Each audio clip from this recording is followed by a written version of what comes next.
What if peace required not just the power of swords and shields, but the courage to challenge everything you thought was right?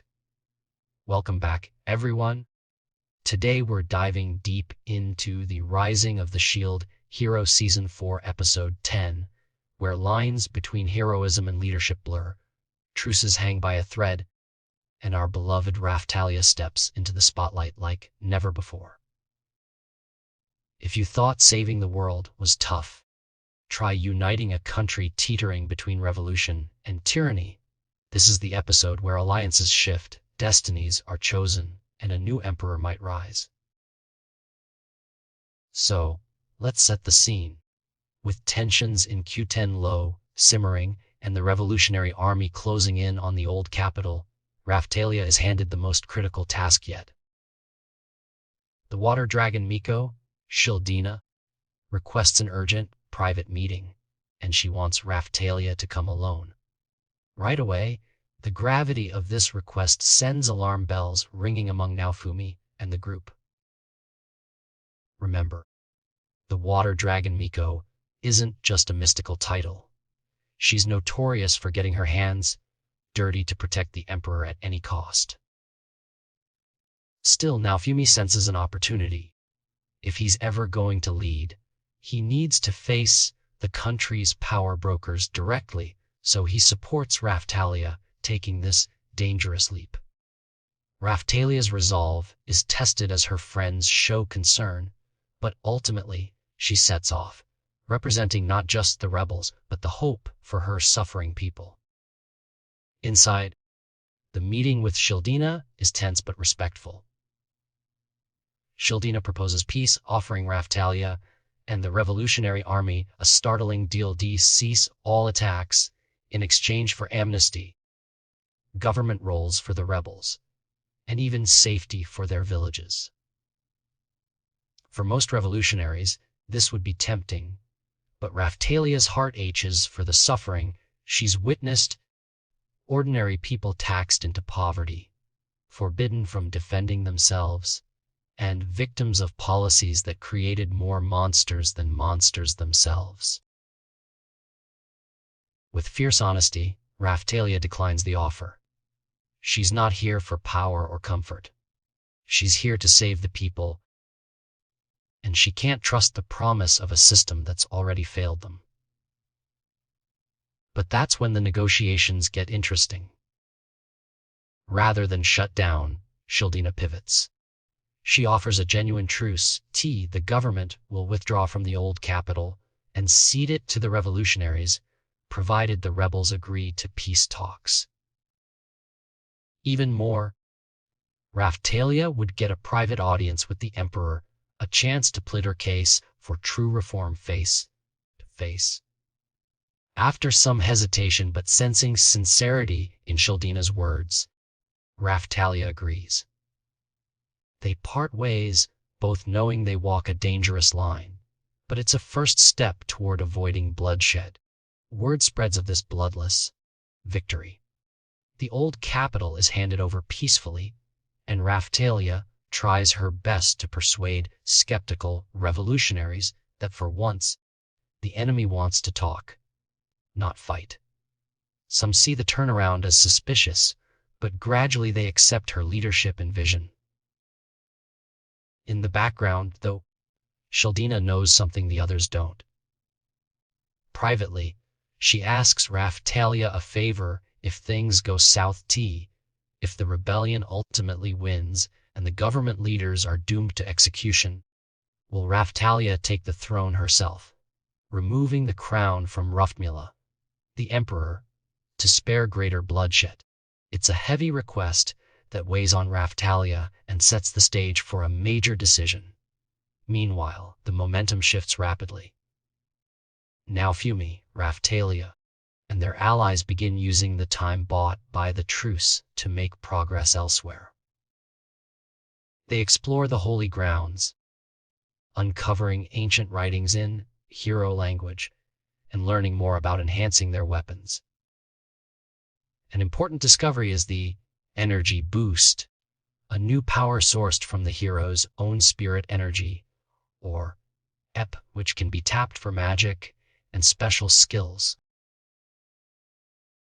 With this new trick, alongside breakthroughs in trust and teamwork, they continue empowering themselves for the looming threat of the Phoenix, a disaster still on the horizon. Celebrations are underway as Raphtalia is formally blessed and crowned as the new emperor in a sacred coronation ceremony. It's a huge moment for her growth. She's no longer just Naofumi's trusted sword, but a leader in her own right. The people cheer, generals pledge their loyalty, and for a moment, it looks like the path ahead is bright. Through the blessing, Raphtalia also gains powerful new abilities, including the Pacifier's Blessing, that can neutralize magical barriers. This means their party can now support each other more effectively in the tough battles ahead. But the flames of war aren't so easily snuffed out.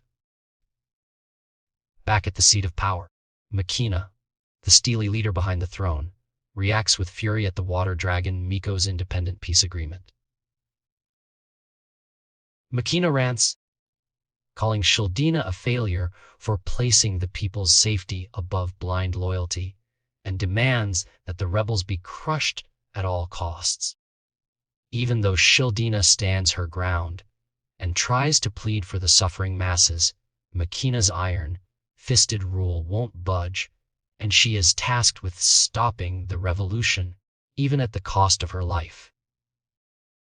The tension in the government camp is palpable, and it becomes clear their forces are scrambling, losing their nerve and focus.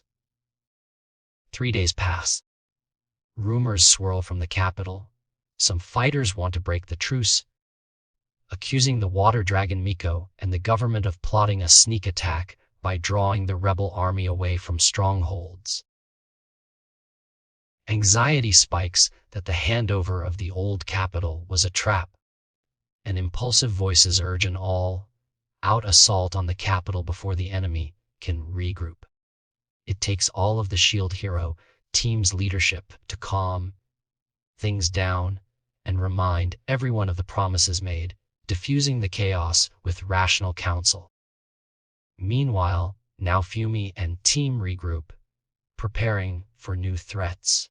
They bring Ren to the Dragon Vine Hourglass to study the ancient stones and help him unlock the new energy power, though the stones themselves remain mysterious. The city is stabilized, smiths are manufacturing weapons, and the Allied army is building for the inevitable Phoenix battle. For the first time, the revolutionaries begin to unify and trust under Raphtalia's vision, determined to build a kingdom where nobody needs to suffer or be sacrificed for the greater good. But just as hope blossoms, the cracks begin to show. Grassroots fighters, hungry for revenge and fearful of betrayal, threaten to break rank. Inside the capital, generals are gathering, the government masses its army, and the specter of all-out war looms again, triggered by old habits and suspicion. At the old capital checkpoint, the water dragon Miko reappears, alone, perhaps with news that will change everything. Her fate, Raphtalia's decision to accept the crown, and the precarious hope of peace all hang in the balance as the episode ends. So, to sum up, this episode wasn't just about battles or monster threats, but about what it means to lead, to compromise, and to fight for the common good even when the easy path would be to crush your enemy. Raphtalia emerges as a true leader, not just for the party, but for an entire nation. The revolution takes a massive step forward, but the old forces of suspicion and conflict rear their heads. Most importantly, we're left with a cliffhanger. Can Raphtalia hold together a fragile truce, or will old wounds and hardliners drag both sides back to war? If you love seeing your favorite heroes wrestle, not just with monsters, but with the very idea of what makes a just ruler, this is the episode for you. That's the full recap and breakdown for this week's S.H.I.E.L.D. hero. What did you think of Raphtalia's rise, the government's desperation, and all the tension boiling under Q10 Low? Drop your theories, hopes, and wildest predictions in the comments below. If you enjoyed the breakdown, don't forget to hit like, share with your fellow fans, and, of course, make sure you're subscribed so you never miss our in-depth anime recaps and analysis. Until next time, stay heroic,